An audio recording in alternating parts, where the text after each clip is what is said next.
کے لیٹرز ہیں اس میں سوال بھی چھپا ہوا ہے میری بات میں، عمر میمن صاحب سے اور فاروقی صاحب سے۔ اچھا، اب یہ بہت پرانی ٹیکنیک ہے، نوجوانوں سے مکالمہ، ناصر صاحب کا بھی آیا، سارا کچھ یہ وہ انگریزی میں بھی ایسی روایت ہے، ہر زبان میں ہوگی کہ خطوط لکھے جاتے ہیں، فرضی خطوط سارا کچھ۔ اب آپ کی جو افسانے ہیں وہ بھی ہم نے پڑھے، تنقید کی، فکشن پہ بھی پڑھی، لیکن جو میں نے ذاتی طور پہ یعنی دو آپ کی کتابیں بالکل میں 2 مرتبہ پڑھی ہیں، ایک لفظ ان کا پڑھا، وہ کہانی اور یوسف سے مکالمہ، اور دوسری آپ کی جو ہے فاروقی منٹو کے حوالے سے۔ اچھا، اب یہ دونوں بہت مختلف ہیں، یعنی یہ خطوط ہیں بیسیکلی آپ کے، تو ایک تو یہ بہت ایکسٹمپور ہے اور فطری طور پر بہت ہی اچھا، اور آپ ایک بڑے فنکار کو چھیڑتے ہیں، تحریک دیتے ہیں اسے، بعض بات لگتا بھی ہے کہ آپ کو بات پتہ ہے، آپ پوچھ نہیں رہے، آپ انہیں تحریک دے رہے ہیں اور اس سے بات آگے بڑھتی ہے۔ تو اب اس میں سوال بھی ہے کہ کیا آپ نے شروع سے پلان کیا تھا ایسا کہ اس طریقے سے جو ہو اور میں اس کو کتابی شکل میں لاؤں گا، یا یہ فطری انداز میں بن گیا؟ یہ اتفاقاً ہی شروع ہو گیا کام، بلکہ میمن صاحب والی جو تھا وہ تو ظاہر ہے انہوں نے مارکیٹ اس کو یوسا کو ترجمہ کر رہے تھے ان کی کتاب کا، اور وہ یہاں سمبل میں چھپنا شروع ہو گیا، تو اس کی ایک قسط آئی تھی تو میں نے پڑھی، اور کیونکہ ان دنوں میں خاصا یہ جو ہماری نئی تنقید شروع ہو گئی تھی آباد جدید والی، اور جس میں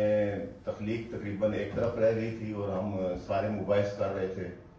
فلسفیانہ قسم کے، اور اس میں الجھے ہوئے تھے،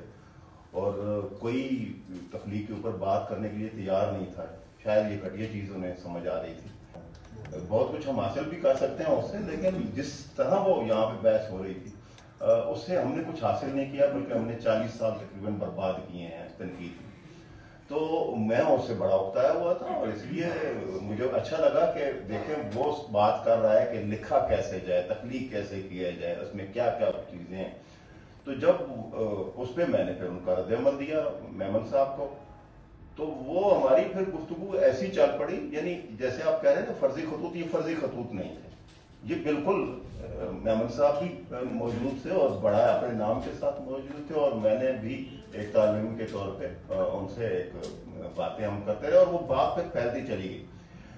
یہ انہی کی تجویز تھی کہ ان کے خطوط یہ ایسے ہیں کہ ان کو چھاپا جائے، پھر انہوں نے خود مرتب بھی کیے، انہوں نے مرتب کر کے اس کا دیباچہ لکھا اور وہ پھر یوں چھپے۔ فاروقی صاحب کا بھی ایسا تھا کہ فاروقی صاحب نے جو وہاں پہ انتصاب پرچہ آیا تھا اس میں ایک خط کی صورت میں منٹو پہ لکھا تھا، لیکن اس میں جو انہوں نے تعبیریں کی تھیں کچھ افسانوں کی، اس پہ مجھے تھوڑا سا تھا کہ نہیں اس طرح نہیں، بات کو تو اس طرح ہونا چاہیے۔ تو پھر میں نے پھر انہیں وہ خط، کیونکہ وہ خط کی صورت میں تھا تو انہیں خط لکھا، تو وہ یہ صورت تھی، اور اس میں کوئی ایسی بات نہیں تھی کہ ہم نے ایک فرضی طور پہ ایک بات چھیڑنے کے لیے کی ہو، بلکہ وہ ایک جنرل مکالمہ جیسے ہوتا ہے ویسے ہی تھا۔